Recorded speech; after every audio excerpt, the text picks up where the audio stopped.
Guys learn A to Z stock market के channel पर आप सभी का स्वागत है। दोस्तों आज मैं बात करने वाला हूं एक न्यू आईपीओ जो कि 7 तारीख को ओपन मतलब कल की डेट में ओपन होने जा रहा है। और ये जो कंपनी काफी बड़े ग्रुप से बिलोंग करती है, उस ग्रुप का नाम है जेएसडब्ल्यू ग्रुप। इस ग्रुप की एक कंपनी है और इस कंपनी का नाम है जेएसडब्ल्यू सीमेंट। ये कंपनी सीमेंट सेक्टर के अंदर काफी बड़े लेवल में काम करती है और ये कंपनी सीमेंट सेक्टर के अंदर काफी बड़ी कंपनी है। वहीं पे इस कंपनी के पास सीमेंट्स के काफी अलग अलग प्रोडक्ट वेरिएशंस भी है। इस कंपनी के पास 8 मैन्युफैक्चरिंग प्लांट्स और ये कंपनी इंडिया के अंदर तो वर्क करती है, इंडिया के साथ साथ यूएई के अंदर भी काफी बड़े लेवल में वर्क करती है। ये कंपनी R&D पे भी अच्छा खासा इन्वेस्टमेंट करती है। इस कंपनी के पास 1668 से ज़्यादा इम्प्लॉइज़ है। वहीं पे डीलर्स की बात करें तो 5043 से ज़्यादा इसके पास डीलर्स है। अगर मैं इस कंपनी के आईपीओ डिटेल्स की बात करूँ अब तो ये कंपनी जो है 7 तारीख को ओपन होगा और 11 तारीख लास्ट अप्लाई डेट होगा। और इशू साइज़ की बात करें तो 139 से 147 रुपये पर शेयर रखा गया है। वहीं पे कंपनी NSE BSE दोनों पर लिस्टेड होगा और रिटेलर्स के लिए 35% आरक्षण दिया गया है। वहीं पे इशू साइज़ की बात करें तो 3600 करोड़ का इशू साइज़ होगा। लिस्टिंग के बाद जो इसका मार्केट कैप होगा वो करीब 20,000 करोड़ का इसका मार्केट कैप हो जाएगा। वहीं पे इसके फेस वैल्यू की बात करें तो 10 रुपये पर इक्विटी शेयर रखा गया और लिस्टिंग से पहले प्रमोटर्स होल्डिंग 78.62% रहेगा और लिस्टिंग के बाद 72.34% प्रमोटर्स होल्डिंग हो जाएगा। जब 11 तारीख लास्ट अप्लाई डेट होगा उसके बाद 12 से 13 में आपको इन्फॉर्म कर दिया जाएगा कि ये आपको आईपीओ अलॉट हुआ या नहीं हुआ। अगर आपको ये आईपीओ नहीं मिला है तो आपके डीमेट अकाउंट में आपके अकाउंट में ये पैसे रिफंड कर दिए जाएगा 13 तारीख तक। और आपको अगर ये आईपीओ अलॉट हो गया है तो आपके डीमेट अकाउंट में 13 तारीख को ही शो होगा। वहीं पर लिस्टिंग की बात करें तो 14 तारीख को ये आईपीओ लिस्ट होगा मार्केट में। एक शेयर का प्राइस 139 से 147 रुपये रखा गया है। एक लोट के अंदर 102 शेयर्स मिलेंगे और एक लोट का जो प्राइस रखा गया है वो 14,994 रुपये होगा। अगर मैं अब इसके लास्ट 2 से 3 साल के फाइनेंशियल डेटा की बात करूँ तो आपको यहाँ पे ध्यान देना है इसके प्रॉफिट आफ्टर टैक्स पर। यहाँ पर आप देखेंगे 2023 में कंपनी जो 104 करोड़ का प्रॉफिट करती थी, ठीक है, लेकिन अब 2024 आते आते इसका जो प्रॉफिट घटकर 62 करोड़ ही रह गया और वहीं पे 2025 आते आते इसका प्रॉफिट और घटकर नेगेटिव में आ गया 123 करोड़ का। तो कंपनी लगातार लॉस मेकिंग रही है और कंपनी हमें लगातार लॉस ही कर रही है।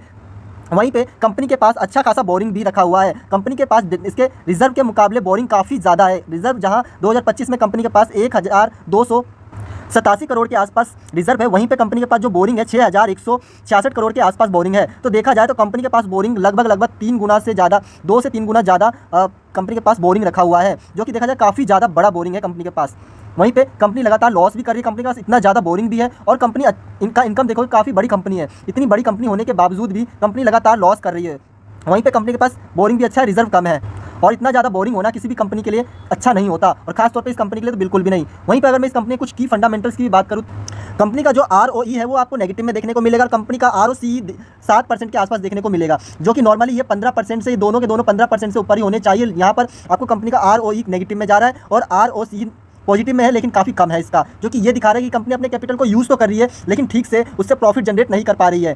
वहीं पे मैंने अभी आपको बताया था कंपनी के पास जो बोरिंग है वो काफ़ी ज़्यादा है। यहाँ पर आपको ठीक से नहीं दिख रहा है लेकिन ये ठीक से नहीं दिया हुआ है इसमें बोरिंग, लेकिन कंपनी के पास बोरिंग काफ़ी ज़्यादा लेवल में है, जो कि नॉर्मली अगर 1 के आसपास भी होता है ना तो कहा जाता है कि उसके पास बोरिंग ज़्यादा है, ठीक है। ये बोरिंग करीब पॉइंट में कुछ होना चाहिए, पॉइंट में 5 या 5 से नीचे या 0 हो तो भी मान लेते कि ठीक ठाक है, लेकिन रिजर्व उसके मुकाबले ठीक नहीं था, आपने अभी देखा, लेकिन इसके पास बोरिंग अभी भी बहुत ज़्यादा बोरिंग है।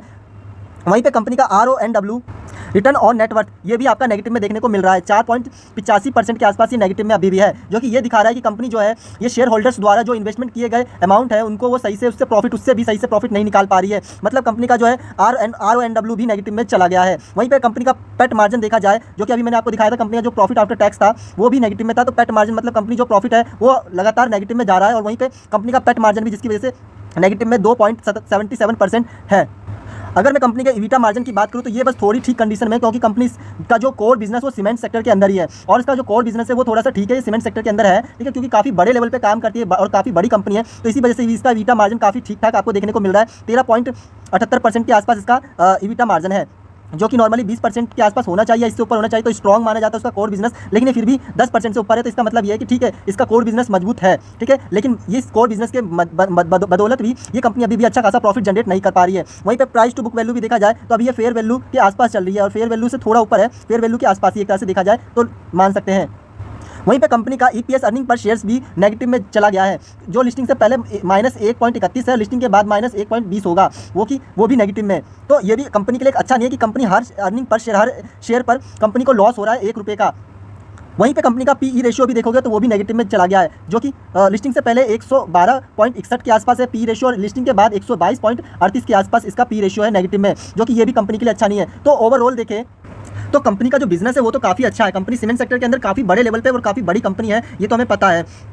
लेकिन अगर इसके मैं फंडामेंटल्स की बात करूँ, इसके फाइनेंशियल डेटा की बात करूँ कि कंपनी लगातार लॉस किए जा रही है, कंपनी के पास बहुत ज़्यादा मात्रा में बोरिंग है, कंपनी अभी तक थोड़ा भी प्रॉफिट नहीं निकाल पाई और कंपनी इतनी बड़ी होने के बावजूद भी लगातार लॉस में ही कंपनी जा रही है। इसके वजह से मैं ये कह सकता हूँ कि कंपनी जो है जब लिस्टिंग होगी तो मिनिमम से मिनिमम, मतलब मैक्सिमम की मैं बात करूँ ना, तो ये 5% के आसपास ही देखने को मिलेगा। ये मैक्सिमम की बात कर रहा हूँ मैं, 5%, 10% भी ये जाना मुश्किल है इस कंपनी का जब लिस्टिंग होगा तो, ठीक है। तो ये मैं मान के चल रहा हूँ कि लिस्टिंग के बाद 5% ये मैक्सिमम होगा। और अगर कुछ कंडीशन मार्केट खराब रहा, कंडीशन मार्केट की ठीक नहीं रही, तो ये नेगेटिव में भी ओपन हो सकता है। तो आप इस शेयर्स के अंदर, इस कंपनी के अंदर, इस आईपीओ के अंदर इस आईपीओ को अवॉइड कर चल सकते हो, क्योंकि ये कंपनी जो है लिस्टिंग के बाद नेगेटिव होने का ज़्यादा चांसेस है, मतलब कुछ खास आपको रिटर्न निकाल कर नहीं देगा और ये बहुत रिस्की हो जाता है। अगर कंपनी 5% के आसपास रिटर्न निकालती है तो मेरे अकॉर्डिंग इस कंपनी को अवॉइड करना चाहिए आपको। और अगर लॉन्ग टर्म का व्यू है, लास्ट 5 साल का अगर आपका व्यू चल रहा है तो आपको जरूर इसमें अप्लाई करना चाहिए, लेकिन मेरे अकॉर्डिंग इस कंपनी के आईपीओ को आप अवॉइड करके चलिए, ज़्यादा बेटर रहेगा, क्योंकि आपको कुछ खास रिटर्न निकाल कर नहीं देगी, उल्टा ये नेगेटिव में ओपन होने के चांसेस इसके ज़्यादा है। और अगर पॉजिटिव में भी अगर ये खुला भी तो 5% के आसपास ही रिटर्न निकालेगी, जो कि एक रिस्की जोन होता है। और मेरे अकॉर्डिंग आपको इस आईपीओ को अवॉइड करना चाहिए। मिलते हैं नेक्स्ट वीडियो में। Okay bye.